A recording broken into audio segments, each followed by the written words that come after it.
Lester, bienvenido a Foro Global. Bueno, muchas gracias a ti por la oportunidad y darnos este espacio de hablar de la profunda crisis humanitaria, social, económica y política que vive mi país, pero que en los próximos días, si sale bien como todos esperamos, estas gestiones del secretario Almagro y lo que se está discutiendo en la OEA, pudiéramos conseguir los venezolanos una luz al final del túnel, que es lo que estamos buscando con mucha esperanza esta semana. Claro, hoy estuve viendo la sesión con una Venezuela prácticamente como la niña regañada por la comunidad americana, por la comunidad de estados americanos. Estuve escuchando el discurso del embajador, del representante de México ante la OEA, un discurso bastante duro también, el del embajador de Chile, y la reacción de Venezuela prácticamente diciendo que el secretario Almagro y la comunidad americana estaba en una actitud injerencista contra la política de Venezuela. ¿Cómo lo viste? Mira, la sesión muy bien. Yo agradezco mucho a los países, los 20 países que se alinearon en torno a la democracia, a la libertad que en mi país, a los derechos humanos. Y aprovechando este foro, bueno, agradecer la posición de México, que sé que tienen una política internacional que manejan el tema de exteriores con mucha delicadeza.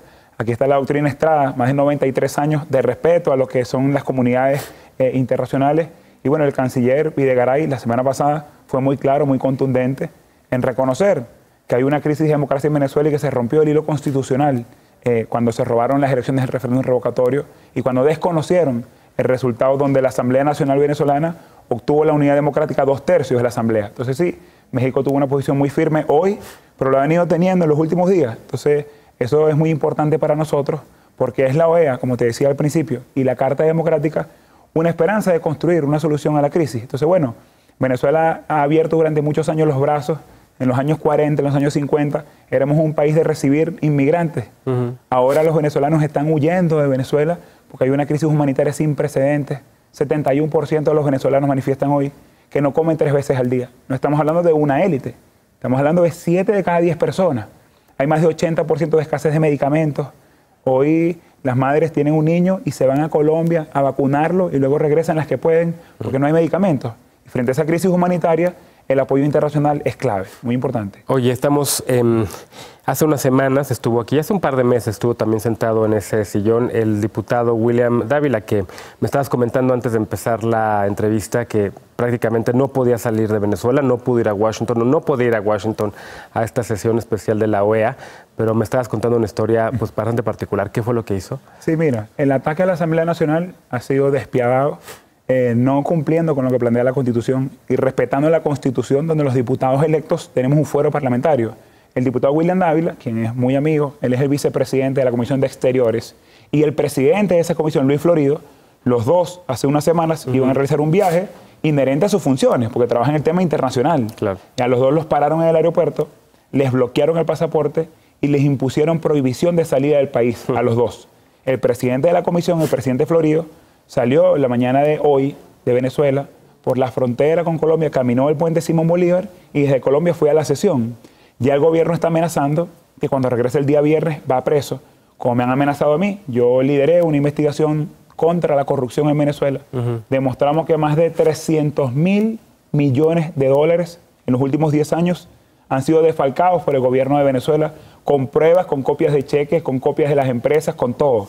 Y el gobierno, en vez de darle respuesta a los venezolanos sobre mis acusaciones, vino a por mí con unas acusaciones increíbles de terrorismo y un poco de delitos que inventaron. Piden 28 años de cárcel para mí. Cuando tengo fuero parlamentario me fueron a buscar, tuve que huir de Venezuela. Luego apresaron a mi esposa y a mi hija de 3 años, una niña en un coche, se la llevaron a una celda, un poco como los terroristas, buscando canjearlos por mí.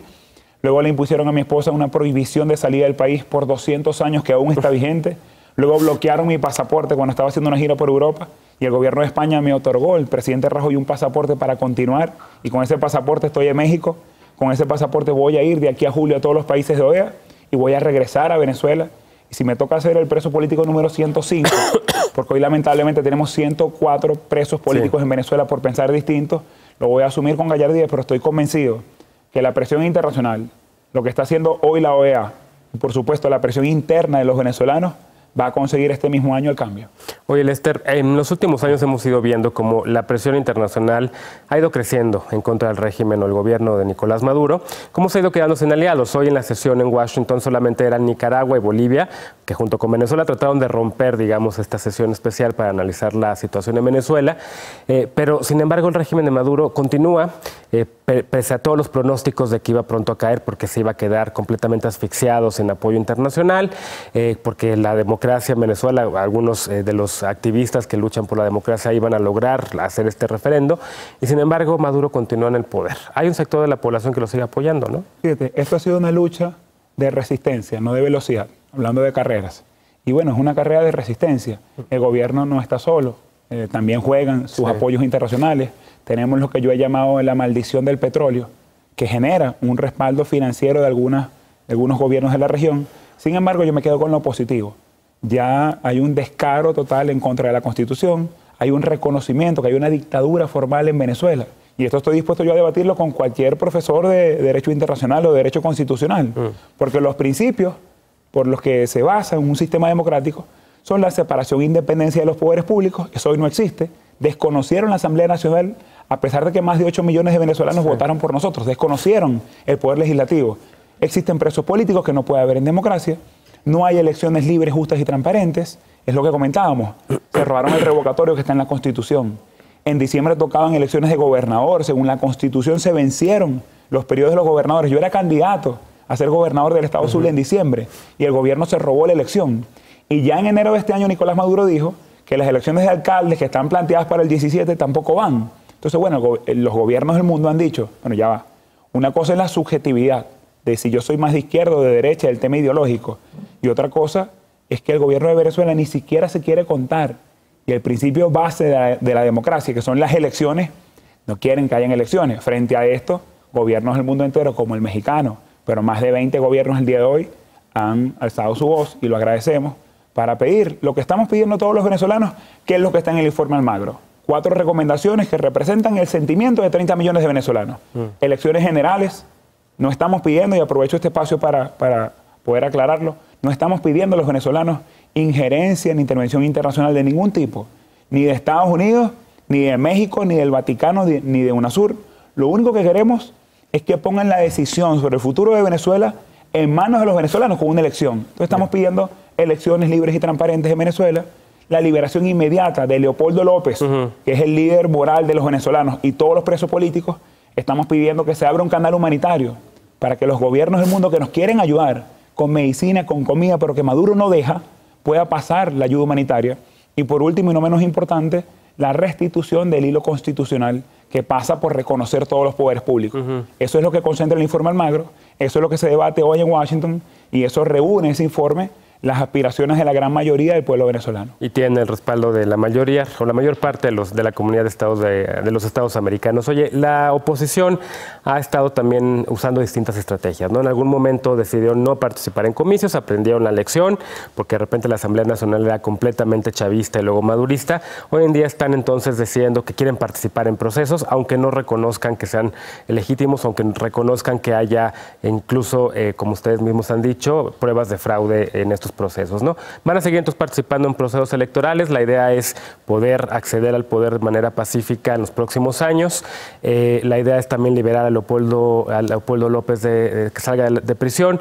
¿Quién podría ser, si no es Leopoldo, el líder, el que lleve, digamos, esta batalla electoral en las próximas elecciones? Mira, sobre la participación o no en elecciones, el único proceso donde la Unidad Democrática dijo, mira, no vamos, y que yo no participé, tenía unos, no sé, 17, 18 años, fue en el año 2004, hubo elecciones parlamentarias, precisamente como las últimas elecciones que hubo, que fueron las del 2015, las legislativas, y la oposición dijo, no vamos. Yo creo que es un error histórico que se cometió en aquel momento, pero bueno, han pasado 12 años. De aquel entonces se ha participado en todos los procesos, y sobre las candidaturas, mira, yo creo que hay que ir paso a paso. Nosotros, para tener candidatos, primero tenemos que tener una elección.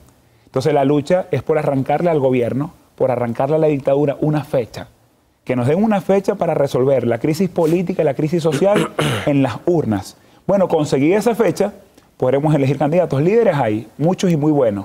Pero nosotros no estamos en esto con fanatismo, ni con un tema de ideología, es con un tema de valores y de derechos humanos. Y hay varios dirigentes de todos los partidos de la unidad que defienden los derechos humanos. Evidentemente, el mejor valorado hoy por las encuestas, el mejor valorado por los venezolanos es Leopoldo López. Y está en la cárcel. Por eso está en la cárcel.